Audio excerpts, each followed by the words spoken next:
We'll see how we feel about it.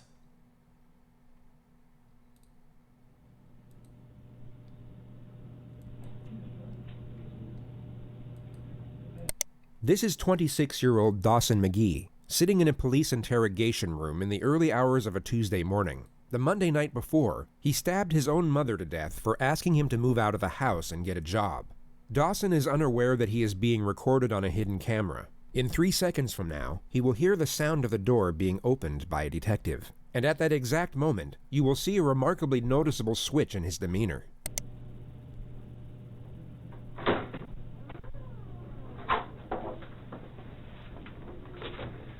We've got something we want to talk to you about. We want to talk to you about what happened to your mom. What happened to my mom? Well, you tell me.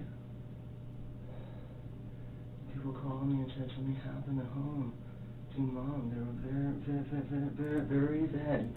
What happened to my mom? Well, that's what I'm asking you. This acting is so bad, it's just gonna cringe.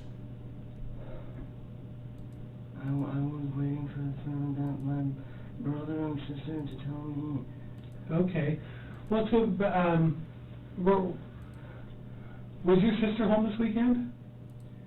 Wait, I'm supposed to have an attorney? If you want one. Am I supposed to have I should request an attorney.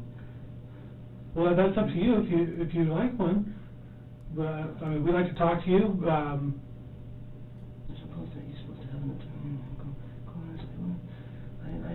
I would offer. I would ask for an attorney. So bad.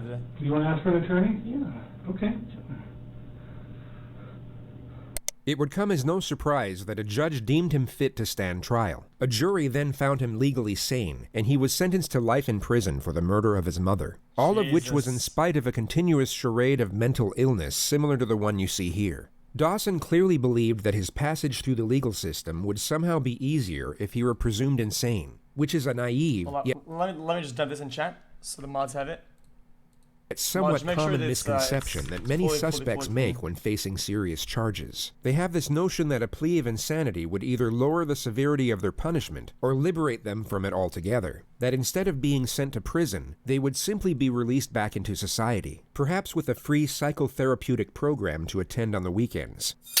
This is, of course, a far cry from reality. In the United States, if you're found responsible for a serious offense, but also found not guilty of the crime by reason of insanity, you will be institutionalized at a high-security psychiatric facility. These institutions are without question some of the darkest and most disturbing places in the system. And if you're not actually suffering from the crippling effects of mental illness, living in this type of environment will be a mentally agonizing experience. The foresight of what occurs inside these units would make the majority wish to avoid them. But once you are in... Is it possible?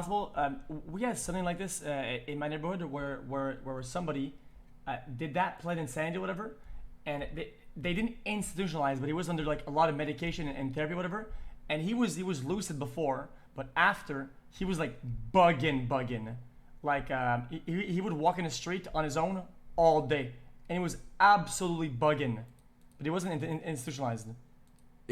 It is very hard to get out, and you will have to serve the same, if not a greater amount of time than you would have had to serve at a regular prison. So to put it briefly, if you commit a serious offense and then pretend to be crazy in order to get away with it, your life from that point forward will be an extremely dark and uncomfortable existence whether you manage to fool the system or not. But there is one benefit, which is the elimination of capital punishment. The United States cannot execute someone deemed insane during the time of their offense, which is the only conceivable reason a defendant would cling to this narrative even after knowing what lies ahead should it succeed. And this happens to be a notion that ties in closely to the primary subject of this video. It will focus on one particular individual whose interrogation footage is so fraught with blatant trickery that most of the segments presented to you won't even need suggestive commentary. You can simply observe and judge for yourself whether you see authentic behavior or not. But before showing you what pretending to be crazy looks like, we'll briefly show you a genuine case of the criminally insane, or at least a far more convincing one. Are you guys sure that the person watches on stream? Because this is really dark. This is 18-year-old Jared Murray, a freshman at East Central University in Oklahoma. On a Wednesday evening in December, he asked fellow student Gennaro Sanchez for a ride to Walmart. Once they got there, Murray pulled out a handgun and made Gennaro drive to an isolated country road where he shot him twice in the head. He then attempted to hitchhike to Canada, but was soon apprehended by police on the side of the road. He immediately confessed to the crime once apprehended, and was then interrogated by the arresting officer. I went down to his dorm room and asked if I could be given a ride to Walmart in exchange for $20 gas money. So he took you to Walmart? Yes, sir. And did you both go in? No, we did not go in, sir. And why not? We pulled into the parking lot, then I pulled the weapon on him and demanded that he take me to Asher, Oklahoma, sir. And why did all of a sudden did you decide that you needed to go to Asher?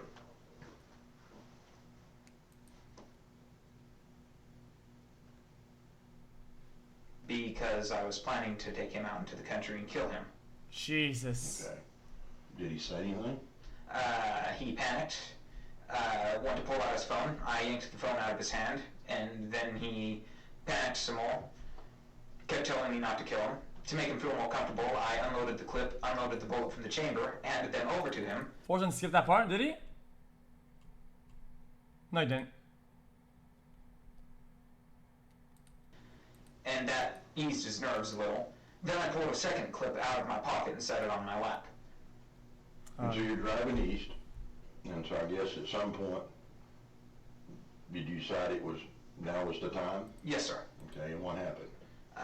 I loaded the gun quickly, chambered the round quickly, shot once, missed, shot a second time, hit, jumped out of the car, went around. He was driving 10-15 miles an hour, so it was rather slow.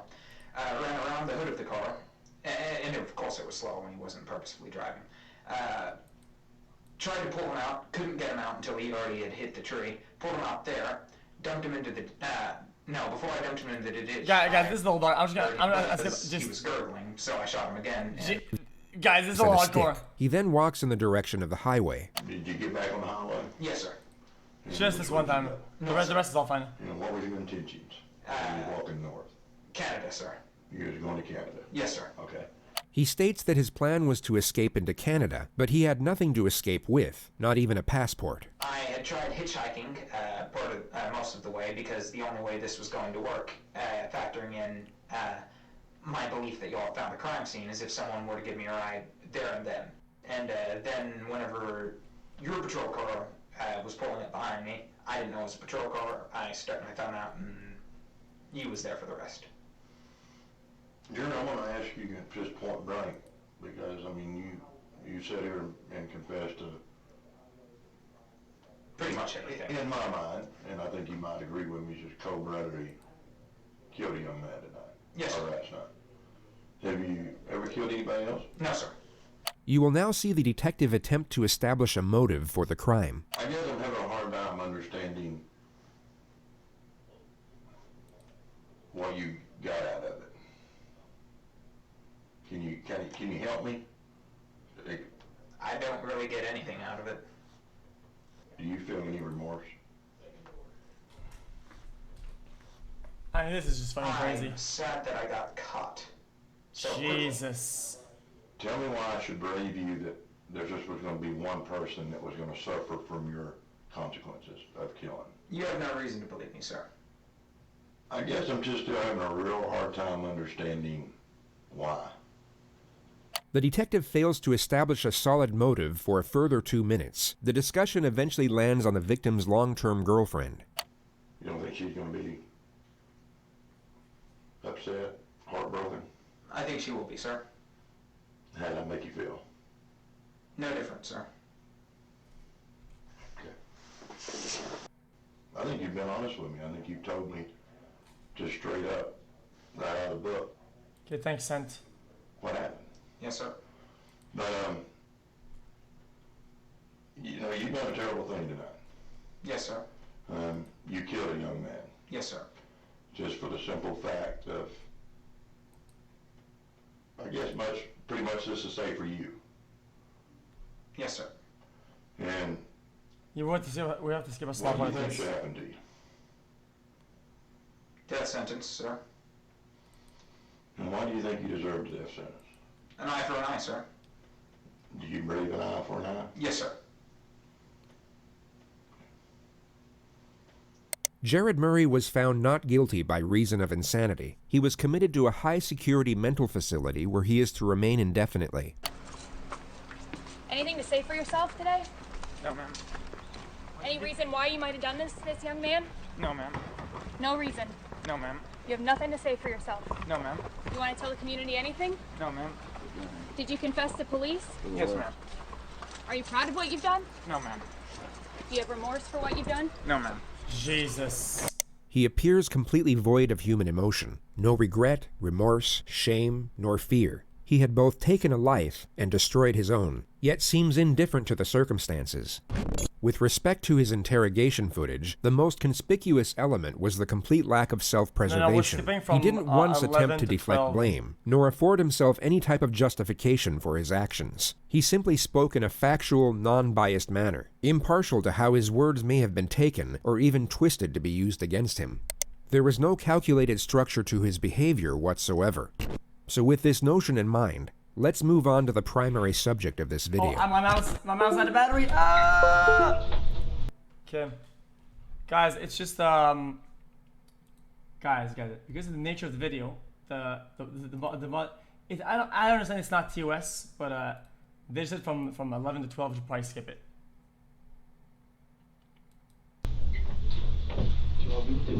Just a minute, we're fine. Go there, man. Have a seat on the porch chair. Sunshine, no, no. I'm not gonna risk it. So it's a good video on its own. I would hate to be banned for something like this, you know? Alright. Put your hands up. The moment the door shuts, he lifts up his head to observe his surroundings. His behavior completely shifts once he believes no one is watching. If we look at his demeanor a moment earlier, we can see the contrast. He went from being detached to alert. His behavior changed as the environment changed, which is a recurring theme throughout this interrogation. It shows us that his mind isn't wandering off during these moments of apparent disconnection. He is in fact fully present and very aware of what's going on around him. As he looks up, his eyes immediately lock onto the camera. He now knows he is still being watched, and his following gestures will resemble that of someone with suicidal tendencies. 12:10. I already skipped it. Mods. We're good.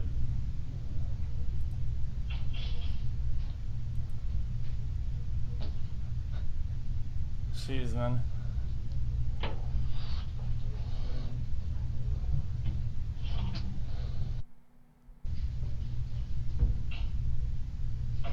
At face value, these externalized suicidal thoughts may seem genuine to some, but when framed with the rest of his behavior throughout this interrogation, they are exposed for what they really are: an act, a calculated attempt to garner sympathy and paint his character in what he believes to be a more positive light.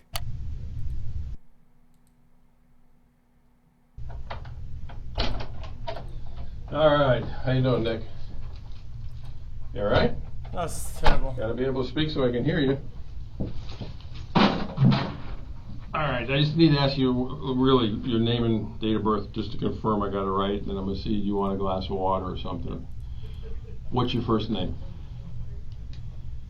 This is a situation where the proof against the suspect is already conclusive. He is without question responsible for the crimes under investigation, making the pursuit of a confession not essential. The police know he did it, but they need to know why he did it, which would already require a complex strategy in order to obtain the correct information. Chat, you know what, chat? Guys, I'm gonna keep it a stack. I'm not gonna watch this. Chat, guys, I love all of you, okay? Guys, I'm just not gonna watch it. Guys, it's really dark. I don't feel comfortable doing it, dude. Guys, if you guys want to hold it against me and make me feel bad, you go right ahead. I'm just not gonna watch it. So it's not ADHD. This is a good video. It's just really dark, and I don't feel comfortable doing it.